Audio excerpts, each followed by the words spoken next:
ल लेख्न सुरु गर्नुहोस्। पहिले सुरुमा हामी इन्सुरेन्स कम्पनी भनेको के हो लेखौँ। तपाईहरूलाई थाहा छ यो पनि थोरै लेख्नुहोस्। Concept of insurance company. Concept of insurance company. Insurance company is insurance. Insurance company is insurance company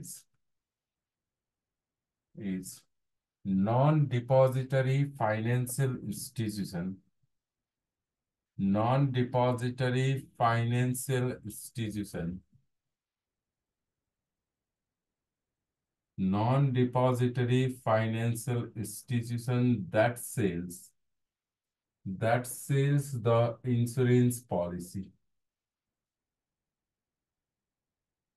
That sells the insurance policy. That sells the insurance policy. The insurance policy, the insurance policy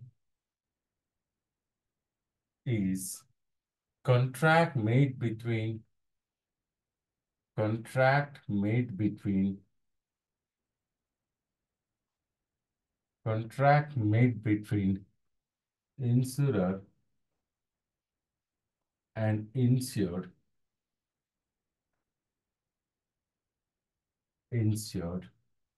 whereby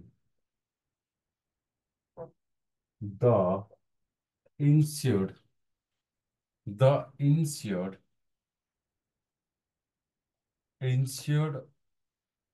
pays premium to the insurance company to the insurance company insurance company for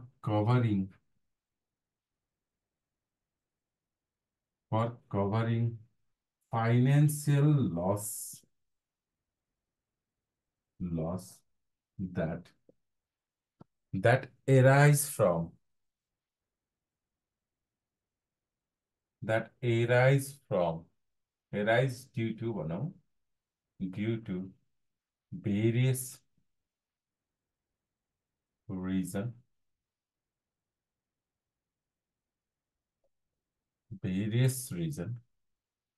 थोरै यहाँ एउटा चित्र बनाऊ। एउटा XYZ भन्ने insurance company रहेछ। मानिलियो एउटा XYZ भन्ने एउटा इन्सुरेन्स कम्पनी रहेछ। एउटा XYZ भन्ने एउटा XYZ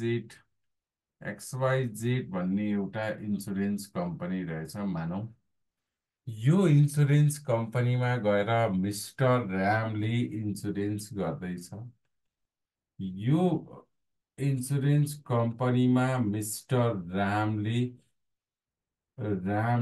आफ्नो लाइफ इन्सुरेन्स गर्दैछ। आफ्नो लाइफ इन्सुरेन्स गर्दैछ भने mister Ram should pay certain amount as a premium to the company. Mister रामले केही पैसा प्रिमियमको रूपमा बुझाउनु पर्छ। यो कम्पनीले मिस्टर रामलाई बेचेको हो के भन्दा इन्सुरेन्स पोलिसी बेच्यो। यो इन्सुरेन्स पोलिसीले के गर्छ भन्दा भविष्यमा हुन सक्ने फाइनान्शियल लसेसलाई कभर गर्छ। Cover financial loss. भविष्यमा हुन सक्ने फाइनान्शियल लसहरूलाई कभर गर्छ केले त भन्दा इन्सुरेन्सले। अब यहाँ बुझौँ, यहाँ यसको लाइफको कुरा आइरहेको छ।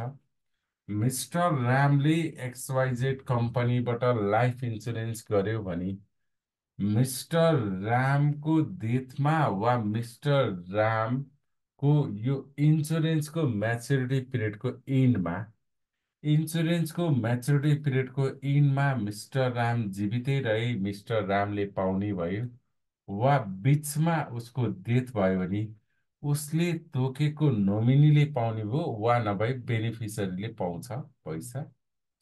यस्तो खालको कन्ट्र्याक्चुअल एग्रिमेन्टलाई हामीले इन्सुरेन्स भन्छौँ। त्यही इन्सुरेन्स पोलिसी बेच्ने कम्पनीको नाम हो इन्सुरेन्स कम्पनी। यहाँ लाइफको कुरा गऱ्यौँ, प्रपर्टीको इन्सुरेन्स हुन्छ तपाईँहरूलाई थाहा छैछ, बाइकको इन्सुरेन्स हुन्छ त्यो पनि थाहा छैछ, अटो इन्सुरेन्स हुन्छ त्यो पनि थाहा छैछ। इन्सुरेन्स सबै कुराको गर्न मिल्यो। यहाँ अहिले मैले इक्जाम्पलको रूपमा मिस्टर राम एउटा लाइफ इन्सुरेन्स गर्ने व्यक्तिको रूपमा लिएँ, जसलाई इन्स्योर्ड भन्छौँ। जसले इन्सुरेन्स गर्छ त्यसलाई इन्स्योर्ड भन्छौँ र यसलाई नेपालीमा भन्नुपर्दा बिमित भनिन्छ। यो बिमित हो, बिमा गर्ने व्यक्ति, र यो चाहिँ बिमक हो, इन्स्योरर। यो बिमा गरिदिने कम्पनी बि बिमा गरिदिने कम्पनी बिमक इन्स्योरर र यो बिमा गर्ने व्यक्ति इन्स्योर्ड अर्थात् बिमित। यो मिस्टर राम र एक्सवाइजेड कम्पनी इन्सुरेन्स कम्पनी बीच भएको एउटा कन्ट्र्याक्चुअल एग्रिमेन्ट, जसमा रामले सर्टेन इन्सुरेन्स प्रिमियम तिर्ने, त्यसको एगेन्स्टमा कम्पनीले भोलि उसको लाइफमा केही भइआयो भने त्यसको पेमेन्ट गर्ने भनेर उसको लाइफबाट हुन सक्ने जुन फाइनेन्सियल लसेसहरू हुन्छ त्यो फाइनेन्सियल लसेसलाई कभर गर्नको लागि गरिएको एउटा कन्ट्र्याक्चुअल एग्रिमेन्टलाई हामीले के भन्दछौँ त, इन्सुरेन्स भन्दछौँ। इन्सुरेन्स केही नभएर insurance is the contract made between the insured and insurance company in which insured persons pays certain premium. Against that, insurance company will cover the certain financial losses है। त्यो जुन contractual पेपरमा लेखेका जति पनि कुराहरू हुन्छ त्यो कुराको फुलफिलमेन्ट, त्यो कुराको त्यो टर्म्स एन्ड कन्डिसनको फुलफिलमेन्ट भयो भने कम्पनीले सर्टेन अमाउन्ट एज अ यसलाई परेको फाइनेन्सियल लसेसको सर्टेन अमाउन्ट बियर गर्नको लागि यो दुईटा बीच भएको कन्ट्र्याक्चुअल एग्रिमेन्ट नै इन्सुरेन्स पोलिसी हो। त्यही पोलिसी अन्तर्गत के गर्छ, रामले प्रिमियम तिर्दै जान्छ, कम्पनीले केही फाइनेन्सियल लसेस भयो भने त्यो लसेसको बियर गर्छ। क्लेमको बेसिसमा, on the basis of terms and condition written in the insurance paper. इन्सुरेन्सको जुन पेपर हुन्छ जसलाई बोन्ड पेपर भनिन्छ, त्यो इन्सुरेन्सको पेपरमा लेखेका टर्म्स एन्ड कन्डिसनहरूको फुलफिलमेन्ट भएमा, त्यो फुलफिलमेन्ट भएमा insurance company will pay certain amount to insured persons, certain amount to insured persons है। इन्स्योर्ड पर्सनलाई पेमेन्ट गर्छ।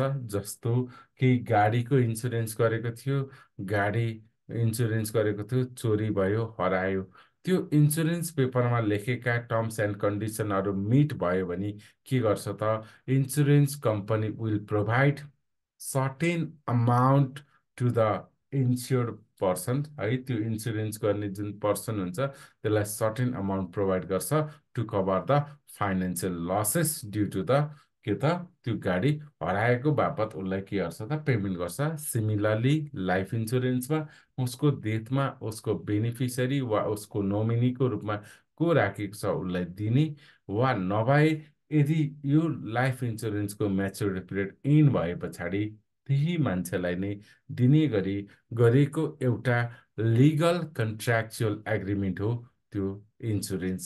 त्यही भएर हामीले के बुझ्नुपर्छ त भन्दा, आफैले पनि इन्सुरेन्स गर्दाखेरि त्यहाँ लेखेका टर्म्स एन्ड कन्डिसनहरू पढ्नुपर्छ।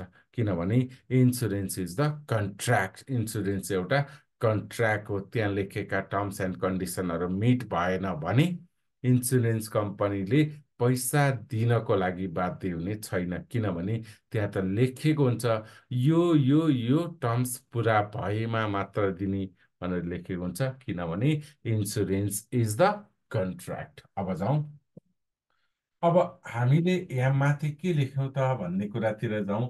Insurance company is non depository financial institution. यो कुनै पनि डिपोजिट लिने ब्याङ्क एन्ड फाइनेन्सियल इन्स्टिट्युसन जस्तो होइन। डिपोजिट नलिने नन डिपोजिटरी फाइनेन्सियल इन्स्टिट्युसन हो, जसले इन्सुरेन्स पोलिसी अर्थात् इन्सुरेन्सको कन्ट्र्याक्ट पेपर सेल्स गर्छ। The insurance policy is the contract हो, यो legal contractual agreement हो made between the insurer and insured। यो दुईटा बीच भएको कन्ट्र्याक्ट हो जसमा यसले प्रिमियम तिर्ने र यसले भोलि गएर के गरे फाइनेन्सियल लसेस भयो भने त्यसको के गर्ने त पेमेन्ट गर्ने भन्ने शर्तमा गरेको कन्ट्र्याक्ट पेपर इन्सुरेन्स पोलिसी हो। र त्यही पेपर बेच्ने कम्पनी चाहिँ के हो त इन्सुरेन्स कम्पनी हो। सक्यो। अब जाउँ types of insurance company, types of insurance भनौँ। Types of insurance Types of insurance. Normally, insurance can be divided into the two types. One is non-life insurance. Non-life insurance एउटा हो non-life insurance र अर्को हो non-life insurance, अर्को हो life insurance। दुई किसिमको हुन्छ। ब्रोडली हामीले इन्सुरेन्सलाई क्याटेगोराइज गर्नुपर्दा एउटा नन लाइफ इन्सुरेन्स हुन्छ भने अर्को लाइफ इन्सुरेन्स हुन्छ।